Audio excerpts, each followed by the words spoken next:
Ang kabataan ay ang pag-asa ng bayan. Ito ay isa sa pinaka-importanting turo ng ating pambansang bayani, si Jose Rizal. Kaya narito tayo sa Calamba, Laguna, kung saan matatagpuan ang lugar ng kanyang kabataan. Halina't dalangin natin ang mga pundasyon na naghulma sa ating pambansang bayan. Ako si Jose Gabriel Espiritu. Ako naman si Lord Raven Mula. At ako si Ken Charles Sasyon. At ito ang Dambana ng Rizal, La Fundación del Gran Malaya.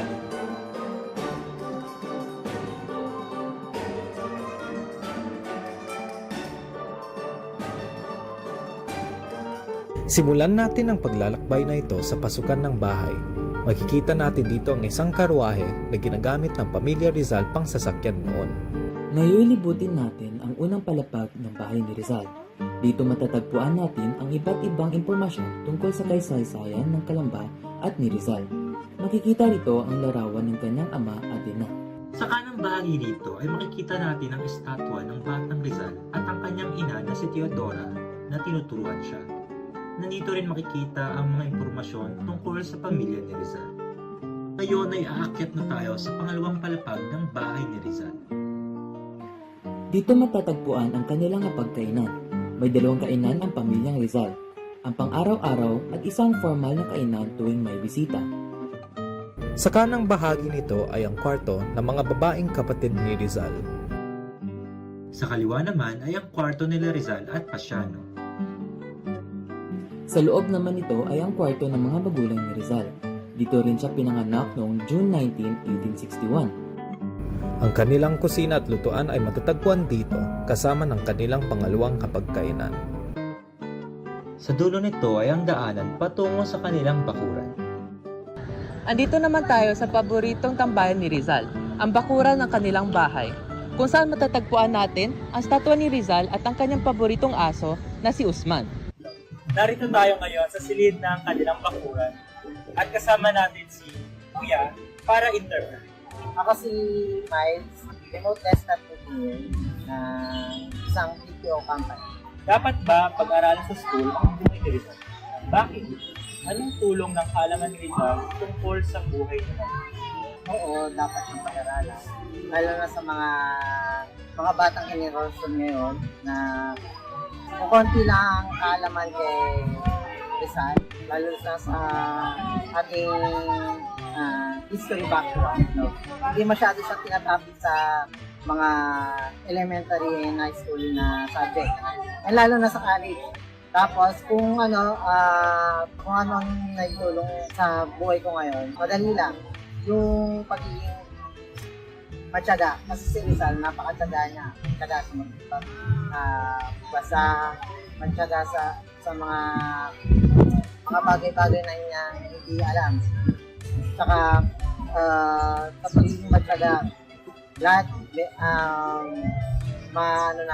alis lahat makuha natin, mapapaunla ng ating sarili. Yun lang. Kamusta ka po, Nay, at maaari niyo po bang mapakilala ang iyong sarili? Ako ay si Herminia A. Batiles na nagtitinda ako sa bahay ng Rizal Shrine sa mga field trip ng mga estudyante. Dapat malalaman ng mga estudyante ang buhay na pinag-aralan ni Rizal noon, kung ano nangyari sa buhay ni Rizal nung kabataan pa siya. Ayun ang dapat malaman ng mga pumupunta dyan ng mga estudyante. Kaya kami nabubuhay sa bahay ni Dr. Jose Rizal. Dahil kay Dr. Jose Rizal, dumadalaw ang mga estudyante. Diyan kami nabubuhay sa pamamahay ni Dr. Jose Rizal. Kung wala yung bahay ni Dr. Jose Rizal, wala kaming hanap buhay ng pagkakikitaan dahil sa kanya. Okay po. Maraming salamat po sa inyong partisipasyon po at gusto po namin ma-wish na magkaroon po kayo ng magandang araw. Maraming salamat din. Matapos namin libutin ang tahanan ni Rizal, lalong lumalalim ang paghanga namin sa ating pambansang bayani, kung saan natutunan namin na kahit yung legacy lang ni Rizal ay patuloy pa rin nag-influence sa mga hanap buhay ng mga iba't ibang tao, kabataan man o matatanda. Alam naman natin na si Rizal ay naging isang doktor, architect at engineer. Ngunit bukod pa rito, nalaman namin na siya ay isang artist, writer, composer at sculptor. So bali si Rizal ay naging isang paalala na rin na sa buhay, hindi mo kailangan limitan ang sarili mo sa iisang daan. At sa larangan ng multimedia arts, ay yun ang isa sa pinaka-importanting pananaw na kailangan mo upang makuha ang iyong gusto. Maraming paraan para ma-honor natin si Rizal, tulad ng pagpapatuloy ng kanyang mga advokasya. Isa na doon ay ang pagtulong sa pagmulat ng mga mata ng ating mga kapwa mamamayan laban sa mga kadiliman. Kasi 'di ba ngayon pa nga lang very rampant na ng mga fake news, disinformation at yung mga corrupt na politicians. So tulad ni Rizal, patuloy pa rin tayo sa paglaban sa kung ano sa tingin natin ang tama. Nakatulong ang kurso na to at ang pag-aaral sa buhay ni Rizal sa pagliyab ulit ng nationalism sa aming puso. Dahil mas lalo na naming na-appreciate yung mga bagay na nagpapaalala sa atin na tayo ay isang Pilipino. Si Rizal ay isang tao lamang.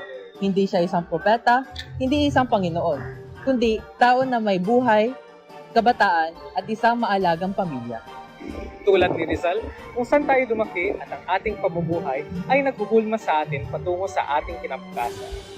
Itinuro niya sa atin na ang bawat Pilipino ay may kakayahang maging totoong Malaya. Salamat sa panonood.